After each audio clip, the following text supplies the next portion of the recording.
Assalamualaikum warahmatullahi wabarakatuh. Perkenalkan, nama saya Nok Salfitra Tundini dengan nomor NIM 211011872, kelas 4E, Prodi Pendidikan Ekonomi, mata kuliah Media Pembelajaran yang diampu oleh Ibu Lutfi Rahmawati MPD. Ini saya akan menjelaskan sedikit tentang ketergantungan dengan AI, yaitu Artificial Intelligence. Apa itu AI? AI atau kecerdasan buatan adalah sebuah kecerdasan yang ditunjukkan oleh mesin seperti komputer, smartphone, aplikasi, perangkat lunak, dan lain sebagainya. Berbeda dengan kecerdasan alami yang ditampilkan manusia atau bahkan hewan. Artificial Intelligence telah menjadi bahan perbincangan masyarakat global beberapa tahun terakhir, karena kecanggihannya yang dipandang dapat mengubah cara hidup manusia di masa depan.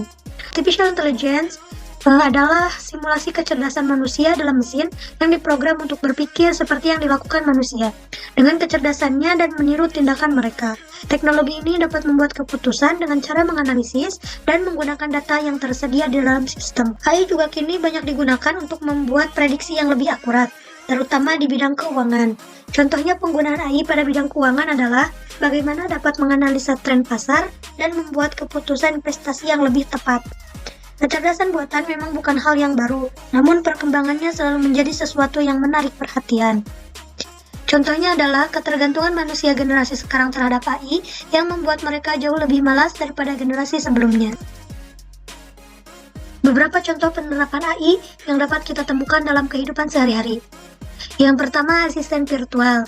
Tugasnya adalah membantu pengguna mencari informasi melalui suara seperti seorang asisten pribadi yang siap membantu. Kemampuan ini dimungkinkan berkat teknologi AI yang mendeteksi suara pengguna dan mencari informasi terkait untuk diungkapkan melalui pesan suara. Yang kedua, pencarian di website. Anda mungkin sering melakukan contoh penggunaan Artificial Intelligence ini. Setiap kali kita mengalami kebingungan tentang sesuatu, biasanya kita akan mencarinya di mesin pencari yang akan menampilkan website terkait. Kemampuan mesin pencari untuk menyajikan website yang relevan tidak akan terjadi tanpa bantuan AI. Teknologi AI pada mesin pencari Google pun dilengkapi dengan kemampuan predictive search. Saat ini, kita memasukkan kata kunci, maka sistem secara otomatis akan merekomendasikan informasi yang relevan untuk memudahkan pencarian kita. Selanjutnya, media sosial. Kepopuleran media sosial terus meningkat dari tahun ke tahun. Hal ini terlepas dari peran teknologi AI yang digunakan pada media sosial untuk mempersonalisasi feed pengguna, termasuk memberikan saran teman, mengidentifikasi dan menyaring berita palsu, serta mencegah tindakan bullying online. Contohnya seperti Facebook, Instagram, Twitter, dan WhatsApp. Yang keempat, layanan musik dan film berlangganan. Apakah Anda menggunakan layanan berlangganan seperti Spotify atau Netflix? Jika ya, maka Anda mungkin tidak menyadari bahwa Anda juga menggunakan produk yang dilengkapi dengan teknologi AI. Aplikasi-aplikasi tersebut memiliki fitur khusus yang memberikan rekomendasi judul musik atau film yang sesuai dengan minat atau tontonan Anda sebelumnya. Teknologi AI bertanggung jawab dalam membuat rekomendasi tersebut dengan menggunakan algoritma khusus. Yang terakhir, game online. Penerapan teknologi AI dalam permainan video game sudah lama dilakukan. Teknologi ini mampu menyajikan pengalaman menantang bagi para gamer melalui fitur seperti karakter-karakter yang dikontrol oleh AI dan bereaksi secara dinamis terhadap tindakan pemain. Pembuatan lingkungan permainan baru secara otomatis dengan menggunakan teknologi procedural content generation yang ditenagai oleh machine learning, serta pengaturan dinamis tingkat kesulitan gameplay berdasarkan keterampilan si pemain dengan menggunakan player experience modeling. Apa sih dampak negatif AI bagi manusia? Yang pertama, hilangnya pekerjaan.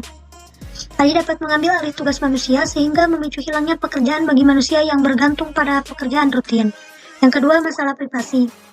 AI dapat mengumpulkan data dan menganalisis data yang dihasilkan oleh pengguna, dan hal ini dapat memicu masalah privasi dan keamanan data. Dan yang terakhir, masalah keamanan. AI dapat digunakan oleh cybercrime untuk melakukan serangan di dunia maya dengan mencuri informasi penting sehingga dapat menjadi ancaman keamanan yang serius. Dampak positif AI bagi manusia. Yang pertama, meningkatkan akurasi dan produktivitas. AI dapat mengambil alih tugas-tugas yang repetitif dan memakan waktu yang membuat manusia lelah dan bosan, sehingga pada akhirnya dapat meningkatkan efisiensi dan produktivitas kerja. Yang kedua, meningkatkan akurasi dan konsistensi. Dengan menggunakan teknologi AI, keakuratan dalam mengambil keputusan dapat ditingkatkan, serta membuat kesalahan yang dilakukan secara konsisten dapat dikurangi. Yang ketiga, meningkatkan inovasi. AI dapat membantu menemukan solusi baru untuk masalah yang sulit diselesaikan manusia, sehingga meningkatkan inovasi dan kemajuan teknologi. Dan yang terakhir, mengurangi risiko. AI dapat digunakan untuk mengambil keputusan dalam situasi yang berbahaya atau berisiko tinggi, sehingga dapat mengurangi risiko dan mempertahankan keselamatan. Sekian yang dapat saya sampaikan, kurang lebihnya mohon maaf. Terima kasih juga atas perhatiannya. Wassalamualaikum warahmatullahi wabarakatuh.